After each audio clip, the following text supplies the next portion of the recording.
half of all the Masons in the northern jurisdiction of the United States to secede.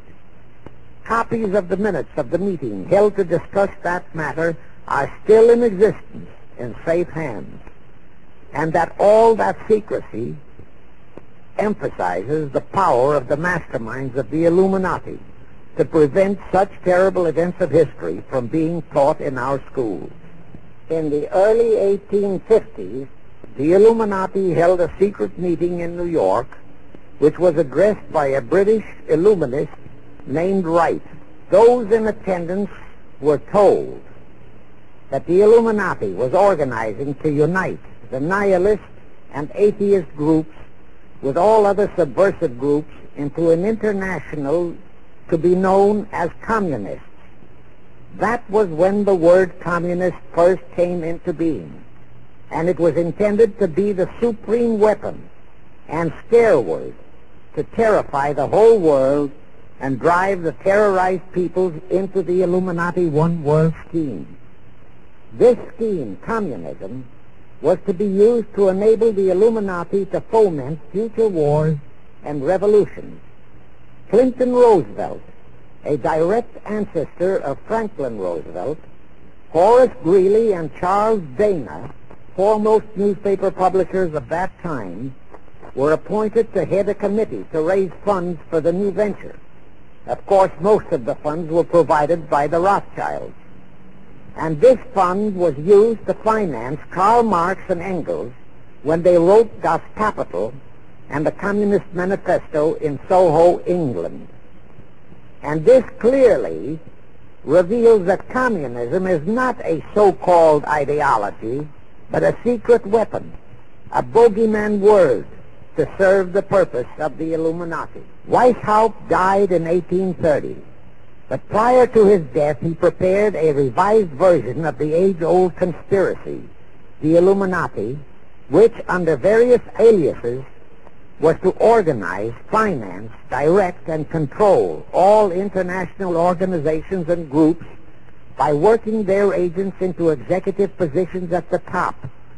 In the United States, we have Woodrow Wilson, Franklin Roosevelt, Jack Kennedy, Johnson, Rusk, McNamara, Fulbright, etc. as prime examples.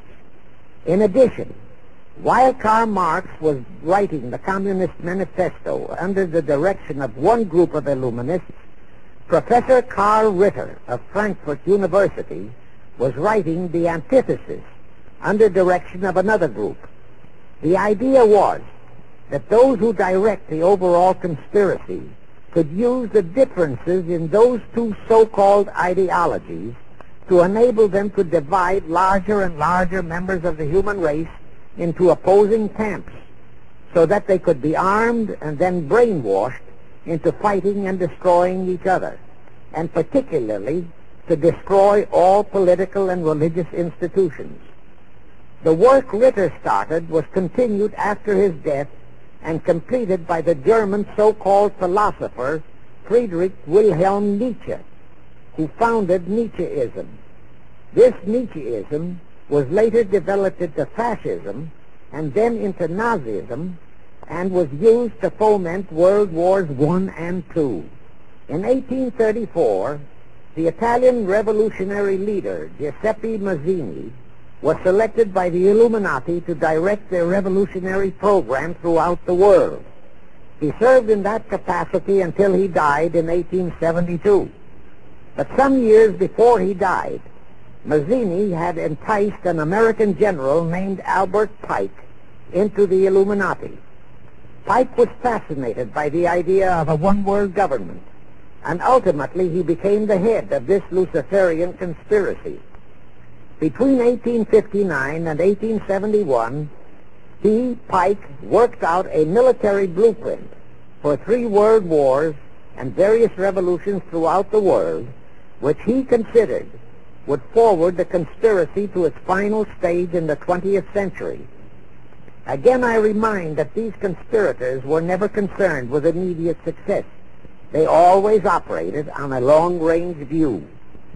Pike did most of his work in his home in Little Rock, Arkansas. But a few years later, when the Illuminati's lodges of the Grand Orient became suspect and repudiated because of Mazzini's revolutionary activities in Europe, Pike organized what he called the New and Reformed Palladian Rite.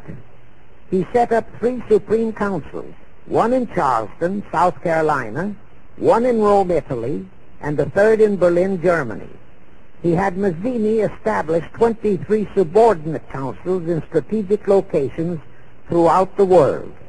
These have been the secret headquarters of the world revolutionary movement ever since. Long before Marconi invented radio, the scientists in the Illuminati had found the means for Pike and the heads of his councils to communicate secretly.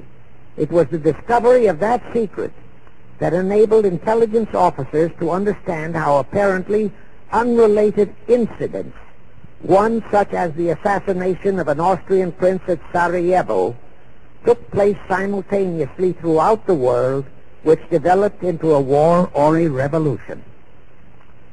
Pike's plan was as simple as it has proved effective. It called for communism, Nazism, political Zionism, and other international movements be organized and used to foment 3 global world wars and at least 2 major revolutions. The First World War was to be fought so as to enable the Illuminati to destroy Tsarism in Russia, as vowed by Rothschild after the Tsar had torpedoed his scheme at the Congress in Vienna, and to transform Russia into a stronghold of atheistic communism. The differences stirred up by agents of the Illuminati between the British and German empires were to be used to foment this war. After the war would be ended, communism was to be built up and used to destroy other governments and weaken religions. World War II, when and if necessary, was to be fomented by using the controversies between fascists and political Zionists. And here let it be noted that Hitler was financed by Krupp, the Warburgs, the Rothschilds, and other internationalist bankers, and that the slaughter of the supposed 600,000 Jews by Hitler didn't bother the Jewish internationalist bankers at all. That slaughter was necessary in order to create worldwide hatred of the German people and thus bring about the war against them. In short, this Second World War was to be fought to destroy Nazism and to increase the power of political Zionism so that the State of Israel could be established in Palestine. During this World War II, international communism was to be built up until it equaled in strength that of united Christendom. When it reached that point, it was to be contained and kept in check until required for the final social cataclysm. As we know now, Roosevelt, Churchill, and Stalin put that exact policy into effect, and Truman, Eisenhower, Kennedy, and Johnson continued that same exact policy. World War III is to be fomented by using the so-called controversies the agents of the Illuminati, operating under whatever new name, are now stirring up between the political Zionists and the leaders of the Muslim world. That war is to be directed in such a manner that all of Islam and political Zionism, Israel, will destroy each other, while at the same time the remaining nations, once more divided on this issue, will be forced to fight themselves into a state of complete exhaustion, physically, mentally, spiritually, and economically. Now, can any thinking person doubt that the intrigue now going on in the Near, Middle, and Far East is designed to accomplish that satanic objective? Pike himself foretold all this in a statement he made to Mazzini on August 15, 1871. Pike stated that after World War III is ended, those who will inspire to undisputed world domination will provoke the greatest social cataclysm the world has ever known. Quoting his own words, taken from the letter he wrote to Mazzini, and which letter is now catalogued in the British Museum in London, England,